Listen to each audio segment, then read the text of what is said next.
1900 दशक में 50 में पहली सरकार जो देश की थी पंडित जवाहरलाल नेहरू जी की, वही सरकार थी जो 3 बार लगातार। अच्छा, इधर बड़ी बड़ी खबर आ रही है, कांग्रेस ने पीएम मोदी से इस्तीफा मांगा है। कांग्रेस ने प्रधानमंत्री से इस्तीफा मांगा है। कांग्रेस का कहना है कि प्रधानमंत्री को इस्तीफा देना चाहिए। जिस तरह के रुझान आ रहे हैं उनको देखते हुए कांग्रेस ने प्रधानमंत्री नरेंद्र मोदी से इस्तीफा मांगा है। नलिन, किसी और से भी मांग सकते थे, मांगने में क्या है? मांगने के लिए किसी भी देश के प्रधानमंत्री से मांग सकते थे। रागिनी जवाब दीजिए, कांग्रेस पार्टी क्यों इस्तीफा रागिनी जवाब दीजिए। पहला प्रश्न उठेगा, पहला प्रश्न है कि कांग्रेस पार्टी, एक जवाब दे दूं फिर रागिनी जी बोल लें, क्या कांग्रेस पार्टी के राष्ट्रीय अध्यक्ष इस्तीफा देंगे? 295 का आंकड़ा राहुल गांधी जी ने रखा, उनकी अध्यक्ष के सामने इस वक्त से कम आ रहे हैं। नलिन जवाब ले लेते, रागिनी जवाब दीजिए नलिन को। जी बिल्कुल बिल्कुल बिल्कुल। पंकज जी, एक तो ये मैंने फिलहाल आप ही के चैनल से सुना है और मेरे पास इसकी कोई व्यक्तिगत जानकारी नहीं है, पर मुझे लगता है कि नैतिक रूप से तो प्रधानमंत्री हार ही गए। अभी तो नलिन जी कह रहे थे कि प्रधानमंत्री जी ने ये कर दिया वो कर दिया। क्या कर दिया? देश में लोगों के पास थाली है तो खाना नहीं, डिग्री है तो नौकरी नहीं, सिलेंडर है तो गैस नहीं, अगर दुपहिया तिपहिया वाहन है तो पेट्रोल डीजल नहीं, शौचालय है तो पानी नहीं, जीवन है पर खुशी नहीं। ये कर दिया मोदी जी ने। वो तो छाती ठोक ठोक कर कह रहे थे 56 इंच का सीना कि हमने 80 करोड़ लोगों को मुफ्त राशन दिया। उसके बाद ग्लोबल हंगर इंडेक्स में देश 111वें नंबर पर पहुंच गया, यानी कि हम भूखमरी में विश्वगुरु बनने लगे। और ये भी छोड़िए, और मोदी जी तो कहने लगे मैं बायोलॉजिकली कंसीव ही नहीं हुआ हूँ, मैं तो पता नहीं परमेश्वर हो गया हूँ। तो ये अहंकार और दम तो अभी इस्तीफा तो टेक्निकलिटीज पे मांगा जाएगा ना। एक लाइन बोल दूं, आपके और पंकज जी के मुंह में अभी लड्डू, क्योंकि आप लोगों का जो चैनल है वो सबसे ज्यादा देखा जा रहा है, और नलिन जी और तमाम भाजपा के लोगों में केवल मन में लड्डू फूटता रह जाएगा। बाकी लड्डू, जीत का लड्डू जो है वो कांग्रेस पार्टी शाम को जब हम आपके चैनल पर आएंगे तब आपको खिलाएंगे। बिल्कुल, चलिए बड़ी खबर है कि ये टीडीपी ने कहा है कि वो एनडीए के साथ है और बना रहेगा। टीडीपी ने खास तौर पे कहा है, टीडीपी पर क्योंकि ये बात आ रही थी कि इंडिया गठबंधन जो है टीडीपी से बात कर रहा है, इसलिए टीडीपी की तरफ से बयान आ रहा है कि वो एनडीए के साथ थे और बने रहेंगे। इस बीच दिया कुमारी क्या कह रही है राजस्थान में? सीएम राजस्थान की भवानी सिंह के साथ है, क्या कह रही है? आप समीक्षा करेंगे उसको? नहीं, देखिए वो तो बाद में होगा। अभी तो पूरा भरोसा है कि हम लोग ज़्यादा से ज़्यादा सीटें राजस्थान में जीतेंगे। और जो केंद्र के अंदर जो आप 400 पार की बात करते थे, वो कम से कम रुझान में नज़र नहीं आ रहा है। बीजेपी की अपने दम पर सरकार बनती नज़र नहीं आ रही है। ये आपको लगता है कि कहीं कुछ कमी रही है? नहीं, वो भी अभी जैसा मैं बार बार रिपीट ही कर रही हूँ कि बहुत जल्दी है। अभी सिर्फ 12:30 बजे हैं। कम से कम 3-4 बजे तक सारी सिचुएशन क्लियर होगी कि क्या होता है क्या नहीं होता है, उसके बाद ही कुछ मैं जवाब दे सकूंगी। लेकिन ऐसा नहीं है, हम लोग बहुत अच्छे मार्जिन से केंद्र में भी सरकार बनाने वाले हैं। ऐसा नहीं है, बहुत अच्छे वोटों से जीतेंगे, और राजस्थान में भी और केंद्र में भी। और कोई सहयोगी दलों की आपको और ज़रूरत पड़ेगी कहीं? ऐसा नहीं लगता, अभी तक ऐसा नहीं। पूरी मेजोरिटी के साथ आप सरकार? मेजोरिटी, बहुत अच्छी मेजोरिटी के साथ राजस्थान में आपकी सरकार है 6 महीने से। आपको लगता है कि इसका फ़ायदा आपको मिलेगा अंतिम जब नतीजे आएंगे? नहीं, उसका फ़ायदा भी मिलेगा, लेकिन हाँ, हमारी सरकार को सिर्फ काम करने के लिए 1.5 महीना मिला। उसमें अगर आप देखेंगे तो बहुत बड़े बड़े फैसले हुए। ERCP हुई, जो पानी आना था, यमुना का पानी शेखावटी में पहुंचना था, वो हुआ। बहुत सारी घोषणाएं, क्योंकि अभी देखिए सबसे बड़ी बात है सिर्फ घोषणा ही कर पाए हम लोग, इम्प्लीमेंटेशन में समय लगा। पेट्रोल और डीजल के दाम कम करना, पहली बार राजस्थान में ऐसा हुआ है।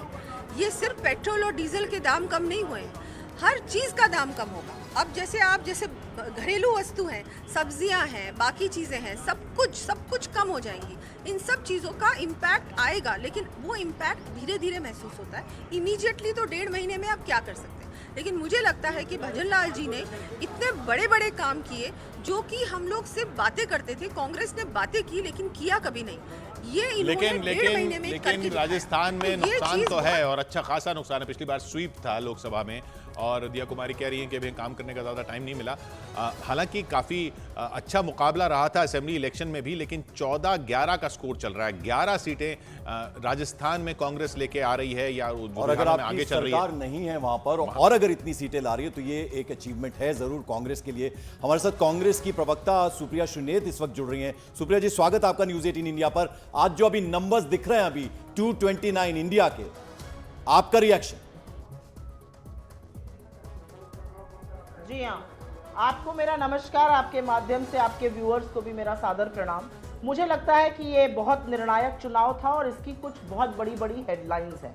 और सबसे बड़ी हेडलाइन ये है कि इस देश ने नरेंद्र मोदी को, उनकी नफरती राजनीति को और बीजेपी को नकार दिया है। और ये मैं बड़ी जिम्मेदारी से कहती हूँ। 298, 292 जो भी फिगर्स दिखाए जाएं, बीजेपी 65, 66, 67 सीट हारकर लगभग 238 से 239 के बीच में है। ये वो बीजेपी है जिसमें एक व्यक्ति के चेहरे पर पूरा चुनाव लड़ा गया। जनता ने आपको कुछ मैसेजेस दिए हैं। पहला मैसेज है, बीजेपी अपने दम पर मेजॉरिटी मार्ग पर नहीं है। बीजेपी के जो घटक दल हैं वो कब कितने दिन उनके साथ रहेंगे ये भी किसी को पता नहीं है। और तीसरा बड़ा मैसेज जनता ने दिया है कि हमें महंगाई से, बेरोजगारी से, आर्थिक असमानता से मतलब है। मीट, मुर्गा, मछली, मंगलसूत्र, मुजरा की बात से हम प्रभावित नहीं है।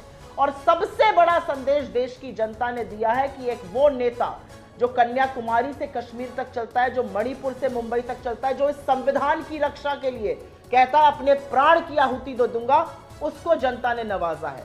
जनता ने उस इंडिया गठबंधन को एक भारी मत दिया है जिन्होंने लामबंद होकर, एक साथ होकर मुद्दों पर चुनाव लड़ा। बीजेपी उत्तर प्रदेश में हारी, बिहार में हारी, राजस्थान में हारी, महाराष्ट्र में हारी, गुजरात में हारी, पश्चिम बंगाल में हारी। एक मध्य प्रदेश को छोड़कर अभी तक जो मुझे आंकड़े दिख रहे हैं, बीजेपी हर जगह हारी। और मेरा अपना मानना है कि यह इस देश की जनता की, राहुल गांधी की और इंडिया गठबंधन की बड़ी जीत है। तो सुप्रिया जी, फिर ये बड़ी जीत असल में जीत में क्यों नहीं तब्दील हो पाई? ये सवाल तो पूछना चाहिए। 410 जिनके आ रहे थे वो 238 पर क्यों रह गए? अभी देखिए भविष्य के गर्भ में क्या है। ईडी, सीबीआई, इनकम टैक्स के डर से जो लोग आपके साथ जुड़े थे वो अब कब तक जुड़े रहेंगे कुछ तो पता नहीं है। सरकार बदल रही है आपको लगता है? जिन लोगों को दिख रहा है, अनुभव से बताइए क्या हो रहा है? सरकार बदल रही है? मुझे लगता है कि अगर मैं नरेंद्र मोदी की जगह होती तो अपना नैतिक जिम्मेदारी लेते हुए इस्तीफा दे देती। मैं एक नई सरकार की जगह बना देती, क्योंकि नरेंद्र मोदी की पूरी तरह से निर्णायक हार है ये, इससे ज्यादा कुछ नहीं। और नैतिक हार है। इस देश ने आपके चेहरे को नकार दिया है। नरेंद्र मोदी जी को बिल्कुल मानना चाहिए और अपना इस्तीफा देना चाहिए। लेकिन आंकड़ों के हिसाब से ही सरकारें बनेंगी। अब 293 पर जो इनका आंकड़ा है उसमें टीडीपी ने आकर कह दिया है कि नहीं, हम इनके साथ बने हैं, बने रहेंगे। जेडीयू पे एक बात आ रही थी कि शायद कांग्रेस या दूसरी पार्टियां जेडीयू से संपर्क करने की कोशिश कर सकती हैं, लेकिन जेडीयू की तरफ से भी ऐसे कोई संकेत नहीं आए हैं। तो 272 से ज्यादा अगर एनडीए का आंकड़ा रहता है तो फिर तो सरकार बरकरार रहेगी ना? नहीं, आंकड़ा तो 410 का पार होना था, 238 पे रह गए। सवाल इस पर पूछना चाहिए। सवाल पूछना चाहिए कि उत्तर प्रदेश में जहां पर आपने हर नफरती एजेंडा चला लिया, जहां पर आपने रोजगार का दमन किया, जहां पे आपने बुलडोजर चलाए, उत्तर प्रदेश ने खड़े होकर कहा कि जो हमारी बात करेगा हम उनकी बात करेंगे। यही महाराष्ट्र ने कहा। आपने वॉशिंग मशीन चलाई, लोगों को तोड़ा, पार्टियों को तोड़ा, छुरा घुपवाया पीठ में नेताओं की। लोगों ने खड़े होकर क्या कहा? ऐसे दल बदलुओं को हम सबक सिखाएंगे। राजस्थान में आपने अहंकार में अपने ही लोगों को पीछे छोड़ा, राजस्थान की जनता उठ खड़ी हुई। गुजरात अभेद्य माना जाता था, उसको भी उस किले को भेद दिया गया।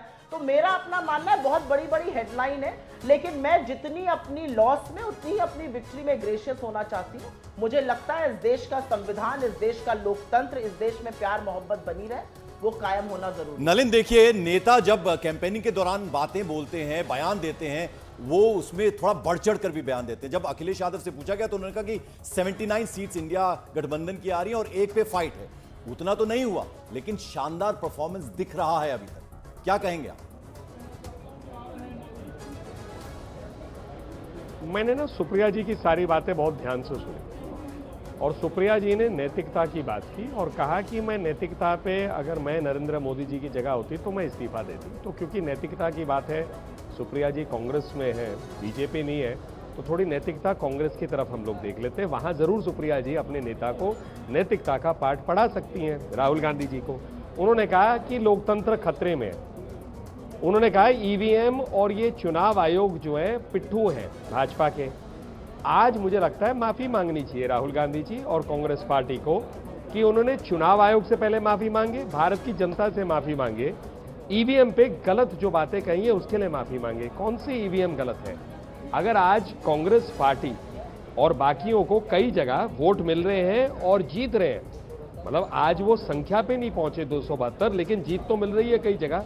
राजस्थान में जो खुश हो रहे हैं, इनकी 11 सीटें ऐसे लग रही आ रही है, तो उसी ईवीएम मशीन पे तो आ रही है जिसपे भाजपा के लोग भी जीतते हैं, हारते हैं। तो इसीलिए फिर ये प्रश्न क्यों, और लोकतंत्र कैसे खतरे में हुआ? अगर इंडी अलायंस जो गठबंधन है नहीं, पर एक गठबंधन के नाम पर अलग अलग राजनीतिक दल मिलते हैं। नहीं, मैंने सुना सुप्रिया जी, 2 मिनट मैं खत्म कर लूं, जरूर बोलेगा उसके बाद। तो उसके बाद ही इंडी अलायंस के जो लोग हैं, घटक दल जो कभी कभी मिलते हैं, अभी घटक दल हुए नहीं अलायंस के, इन लोगों को बोलना चाहिए कैसा खतरा, विदेश में जाकर देश के लोकतंत्र का मजाक उड़ाना। What are England and America doing about this? Rahul Gandhi ji ने पूछा था, what are England and America doing, Europe, I beg your pardon, what are Europe and America doing about in the democracy in danger? नहीं, ठीक है, चुनाव खत्म हो गया, अभी हम चुनाव बाद की तस्वीर की बात कर रहे क्या हैं। बातें कर रहे हैं भाई? हाँ। चुनाव हार कर ये किस तरह की बातें कर रहे हैं? क्या हो गया? मुद्दों पर आइए ना। देश की जनता ये नहीं कह रही है। 272 का आंकड़ा इंडिया पार करो और आप कह रहे हैं हार रहे हैं। चलिए नलिन, अरे भाई सुन लीजिए। नलिन सुप्रिया, एक छोटा सा ब्रेक हमें यहाँ लेना है। जरा ब्रेक पे जाते जाते आपको बता दें, काउंटिंग डे पर न्यूज 18 इंडिया पर बम्पर इनाम जीतने का मौका है। जी हाँ, खेलो बेजोड़, जीतो करोड़, पाए 1 करोड़ जीतने का मौका। पहला सवाल, 2024 का लोकसभा चुनाव कितने चरणों में हुआ? ए 7 चरण, बी 8 चरण। नंबर है 9822170120। इस पर अपना नाम, स्पेस देके शहर का नाम, स्पेस देकर अपना जवाब अभी एसएमएस करें। यह मौका हाथ से जाने ना दें।